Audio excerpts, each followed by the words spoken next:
Hai guys, balik lagi nih di konten movie di channel ini. Hari ini Mamang kembali dengan film horor Indonesia lagi. Sesuai dengan requestan kalian, di video kali ini Mamang akan bahas alur cerita dari film HP Kentang. Maaf, maksudnya Rumah Kentang. Film ini tayang pada tahun 2012 lalu dan diperankan oleh Shandy Aulia. Berbeda dengan film Rumah Kentang The Beginning yang tayang tahun 2019 dan diperankan oleh Luna Maya. Walaupun berbeda tetapi keduanya mempunyai kesamaan, yaitu sama-sama tentang teror dari hantu kentang. So, tidak usah berlama-lama lagi, sediakan cemilan terbaik kalian biar makin enjoy nontonnya. And let's see together.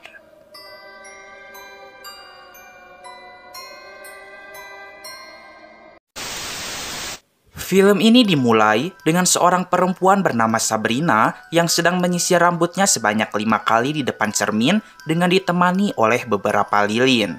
Konon katanya hal ini adalah cara untuk melihat para makhluk gaib. Kemudian Sabrina memberikan rumor kepada teman-temannya jika rumah yang sekarang ibunya sewa ini adalah rumah kentang, yang dimana para warga percaya ada sosok hantu di rumah ini. Tetapi teman-temannya tidak percaya hantu. Maka dari itu, untuk membuktikan perkataannya, salah satu temannya pun menyuruhnya untuk bermain jelangkung, untuk memastikan apakah memang benar ada hantu di rumah ini. Jelangkung, jelangkung, di sini ada pesta kecil-kecilan. Datang tadi jemput, pulang tadi antar. Setelah memainkan jelangkungnya, tiba-tiba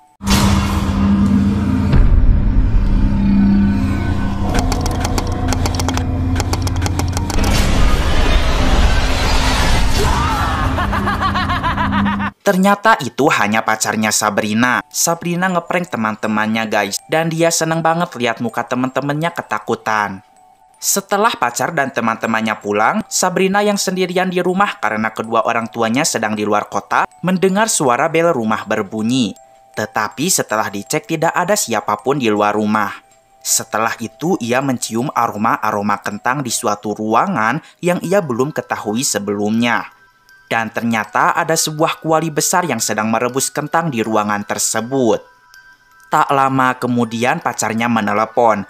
Ia khawatir karena baru saja membaca sebuah artikel yang menyebutkan jika legenda rumah kentang itu benar adanya. Ia mengingatkan Sabrina, jika ada suara bel rumah berbunyi jangan dibuka. Karena jika di luar rumah tidak ada siapa-siapa, maka berarti Sabrina telah mengundang masuk sesuatu yang jahat ke dalam rumah. Dan jika ia mencium aroma kentang dan mendengar suara kuali memasak, maka ia menyuruh Sabrina untuk segera berlari dari rumah itu. Dan yang paling penting Sabrina harus waspada jika mendengarkan suara tangisan. Sabrina yang sendirian pun mulai merasa ketakutan. Selang berapa waktu, terlihat di atap rumah ada seorang anak kecil yang sedang merayap-rayap.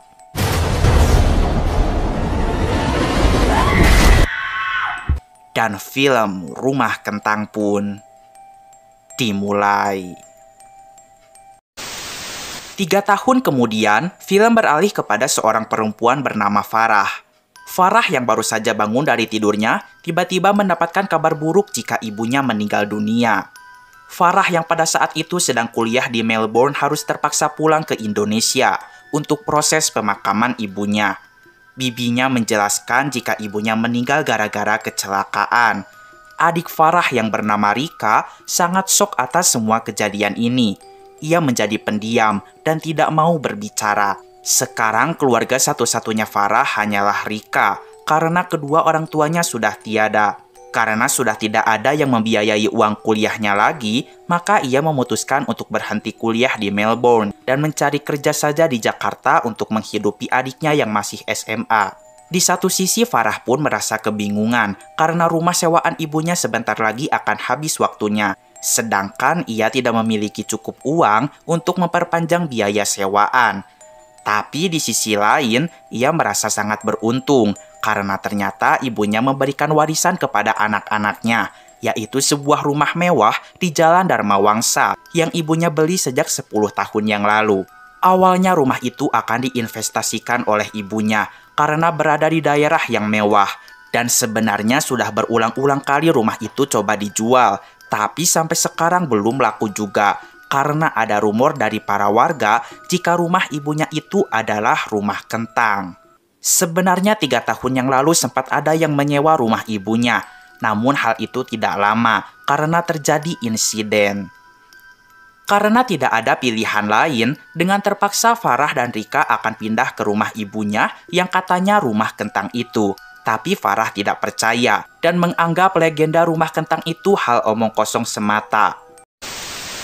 Sesampainya di sana, mereka melihat jika rumahnya sangat besar. Keadaan di dalam rumah pun tampak kotor dan berserakan karena sudah lama tidak dirawat. Farah segera menelepon pihak PLN karena listrik di rumah ini belum menyala. Sesudahnya ia melihat Rika sedang berdiri di sebuah ruangan yang terkunci. Sekarang kita lihat kamar kamu di atas. Yuk.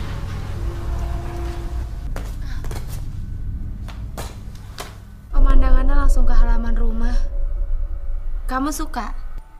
Malam harinya, karena listrik belum menyala, maka Farah menghidupkan banyak lilin. Tak lama dari itu terdengar suara bel rumah berbunyi. Namun ketika akan membuka pintu, tangannya ditahan oleh Rika. Setelah itu Farah akan mengantarkan makan malam untuk Rika yang dari tadi mengurung diri di dalam kamar. Selang berapa waktu bel rumah pun berbunyi kembali. Maka ia segera membukakan pintu dan ternyata tidak ada siapapun di luar rumah. Dan ketika ia mengecek ke kamar Rika lagi, ia melihat jika makanan tadi udah habis, guys. Keesokan harinya, listrik di rumah ini sudah menyala. Dan Farah mencoba untuk membersihkan rumah ini secara tahap per tahap. Ia meminta tolong kepada Rika untuk mencucikan piring bekas makannya semalam. Tapi Rika mengaku jika semalam ia tidak makan apa-apa. Dan mereka berdua seketika kebingungan. Farah merasa jika rumah ini terlalu besar untuk mereka berdua, perawatannya pun membutuhkan biaya yang besar. Maka dari itu ia akan menjual rumah ini agar ia bisa membeli rumah yang lebih kecil dan juga bisa membiayai adiknya sekolah lagi. Malam harinya, mereka yang akan sedang tidur seketika dikejutkan dengan listrik mati, sehingga Farah segera pergi ke pusat kelistrikan. Di perjalanan langkahnya pun terhenti karena jalan menuju dapur belakang sudah dipenuhi oleh kentang. Pintu dapur belakang yang pada saat itu terkunci dengan anehnya tiba-tiba bisa dibuka. Di sana ia melihat ada sebuah kuali besar. Sementara itu di kamar, Rika diteror oleh hantu anak kecil. Farah yang baru datang pun melihat Rika bersembunyi di dalam lemari. Keesokan harinya, karena listrik masih mati, maka Farah memanggil petugas PLN ke rumahnya. Ia bertanya jika psikiater di dekat daerah sini ada di mana. Soalnya semenjak ibunya meninggal, adiknya menjadi shock dan tidak mau berbicara. Dan juga semenjak mereka pindah ke rumah ini, adiknya sering mengatakan jika mereka tidak sendirian di rumah ini. Petugas PLN itu menjawab, mungkin adiknya Farah memiliki indera keenam. Orang yang memiliki indera keenam bisa melihat apa yang orang lain tidak bisa lihat. Tetapi Farah menjawab jika adiknya tidak memiliki kemampuan tersebut. Siang harinya, Farah akan pergi keluar untuk membeli makanan. Ia meminta Rika untuk menunggu di rumah. Ia akan pulang terlambat karena di perjalanan pasti macet. Agar Rika baik-baik saja, ia pun sudah mengunci semua pintu dan jendela di rumah ini. Sehingga Rika tidak perlu takut dan khawatir lagi. Tetapi guys, tanpa Farah sadari, ada sesosok makhluk gaib di dalam rumahnya. Sepulangnya dari luar, Farah melihat jika rumah sudah berantakan. Lalu ia mendengar suara jejak kaki di atap-atap rumah. Setelah dicek, ia tidak melihat siapapun, tapi ia menemukan sebuah kata, yaitu keluar. Ketika mengecek kamar Rika, seketika ia terkejut karena adiknya sudah tergeletak pingsan dengan berlumuran darah. Rika segera dilarikan ke rumah sakit. Rika dinyatakan koma karena mengalami benturan di kepalanya. Hal ini membuat Farah kebingungan. Ia pun meminta polisi datang untuk mengevakuasi rumahnya. Ia mengatakan jika maling tidak mungkin bisa masuk karena semua pintu dan jendela sudah dikunci rapat. Polisi pun tidak menemukan adanya tanda masuk paksa di pintu-pintu rumah ini. Yang berarti sudah pasti bukan maling yang melakukan semua ini. Polisi menjelaskan jika dulu seorang perempuan bernama Sabrina ditemukan tewas secara misterius di rumah ini. Polisi juga mengatakan jika rumah ini rumah kentang, jadi Farah harus waspada. Kini Farah sendirian di rumah. Ia penasaran mengapa ia tidak bisa melihat apa-apa di rumah ini.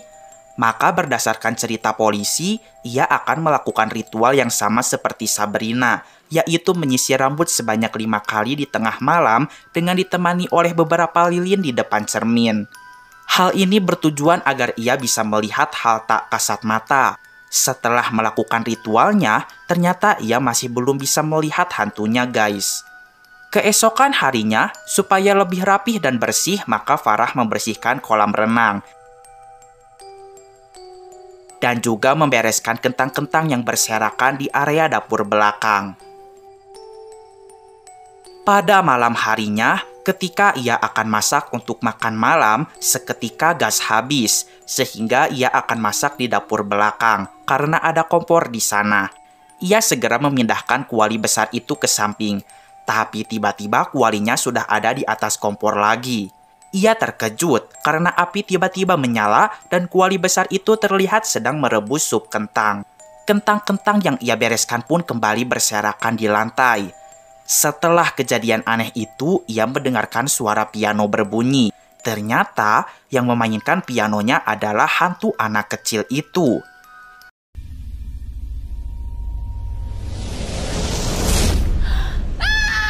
Farah segera berlari menuju kamar, tapi itu tidak menghentikan langkah si hantu.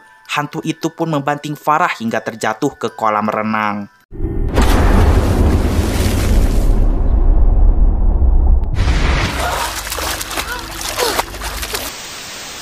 Setelah kejadian semalam, kini ia mulai percaya dengan perkataan adiknya jika di rumah itu mereka tidak sendirian.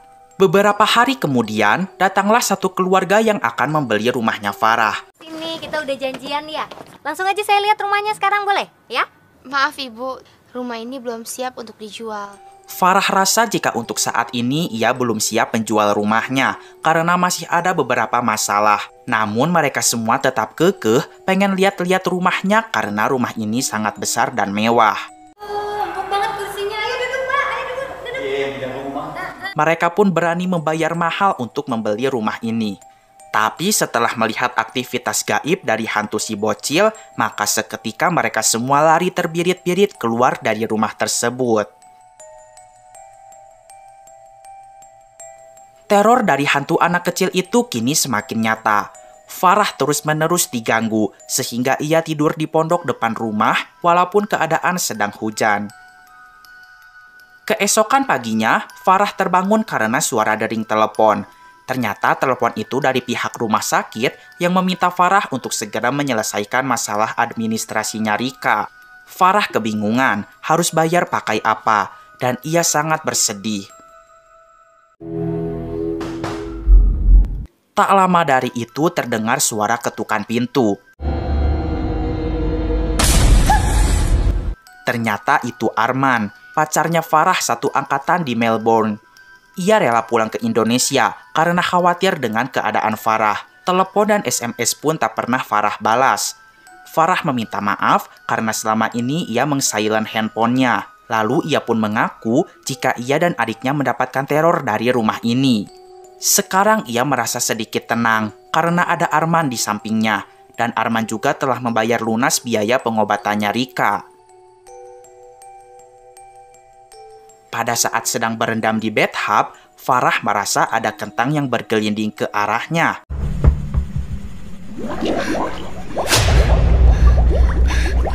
Panas! Panas! Panas! Dan seketika ia merasa kepanasan karena air bathtubnya tiba-tiba mendidih dan dipenuhi oleh kentang. Dan ternyata itu hanya mimpi. Farah mendapat kabar dari rumah sakit jika Rika siuman. Saat di rumah sakit, Rika mengatakan kuali. Dan setelahnya ia pingsan kembali. Karena kesadaran Rika menurun, maka Farah akan menetap di rumah sakit dulu. Sementara itu Arman di rumah sendirian. Arman mulai mendapatkan teror, guys. ia mendengarkan suara tangisan di dapur belakang, dan ia melihat banyak sekali kentang berserakan dan juga kuali yang sedang merebus sup kentang. Ketika ia bermain laptop, seketika lampu kaca yang ada di atasnya jatuh menimpanya. Untungnya Arman hanya luka di bagian lengan saja. Tak lama dari itu, Farah pun pulang ke rumah. Arman mengatakan jika Farah harus segera keluar dari rumah ini. Farah menjawab tidak bisa, ia tidak punya rumah lagi, dan ia juga tidak mau tinggal di rumah Arman karena takut merepotkan. Farah ingin rumah ini laku terjual, agar ia bisa membeli rumah yang lain. Tapi rumah ini tidak akan laku jika ada penunggunya. Maka mereka berdua mendapatkan ide, yaitu memanggil orang pintar untuk mengusir hantu anak kecil itu dari rumah ini.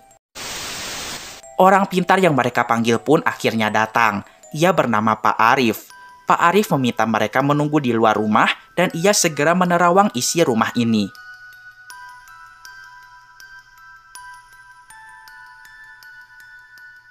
Setelah diterawang, Pak Arif mengatakan ada arwah jahat yang mendiami rumah ini. Arwah itu anak kecil. Dia mati gak wajar di rumah ini. Anak itu tidak mau pergi. Lalu Pak Arif menyuruh mereka berdua untuk pindah dari rumah ini agar tidak celaka. Arman pun akan memanggil orang pintar yang lainnya. Tetapi Farah melarang. Ia rasa jika itu tidak akan mempan. Ia harus berkomunikasi langsung dengan arwah anak itu, supaya ia tahu kenapa anak itu gak mau pergi dari rumahnya. Oleh karena itu, pada malam harinya, mereka berdua bermain boneka jelangkung, guys. Jelangkung, di sini ada pesta kecil-kecilan. Datang tadi jemput, pulang tadi antar.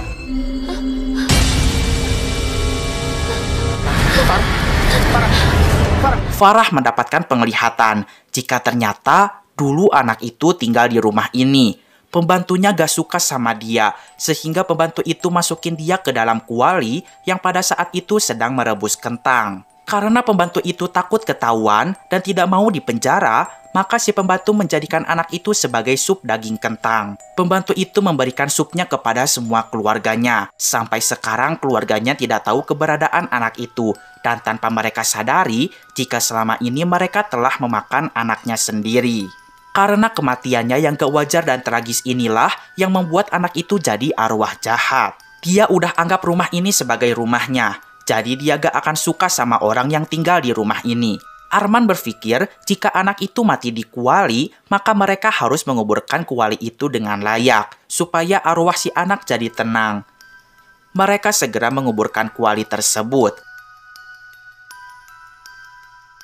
Namun ketika balik ke rumah, tiba-tiba kuali itu sudah ada di tempatnya lagi. Mereka tidak putus asa. Mereka membawa kuali itu ke tempat paling jauh, hingga akhirnya mereka membuang kualinya di tengah lautan. Dan mereka merasa lega karena kali ini kuali itu tidak balik lagi. Supaya pacarnya tersenyum kembali, maka Arman mengajak Farah pergi dinner ke restoran. Di sana Arman juga melamar Farah, guys.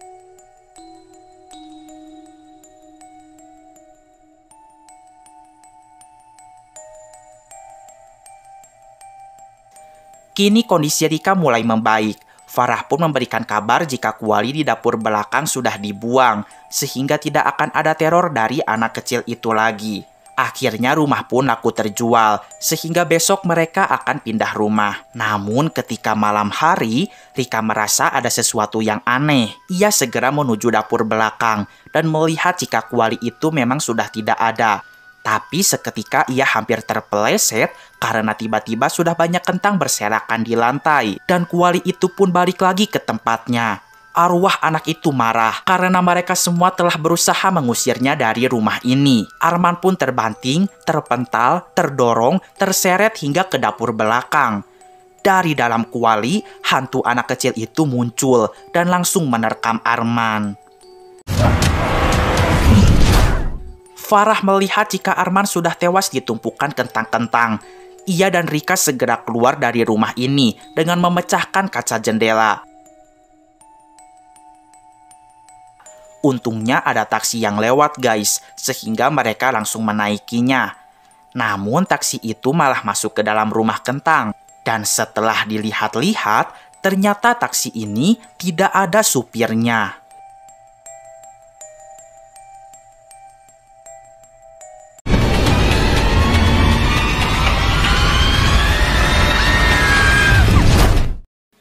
Dan film pun selesai. Nah, itu dia guys seluruh alur cerita dari film ini. Gimana? Apakah kalian percaya dengan legenda Rumah Kentang? Buat kalian yang mau Mamang bahas alur cerita film lainnya, boleh aja kok. Tulis aja ya judul filmnya di kolom komentar di bawah ini. Oke lah, segitu dulu aja video kali ini. Mamang pamit dulu. Keep enjoy and see you.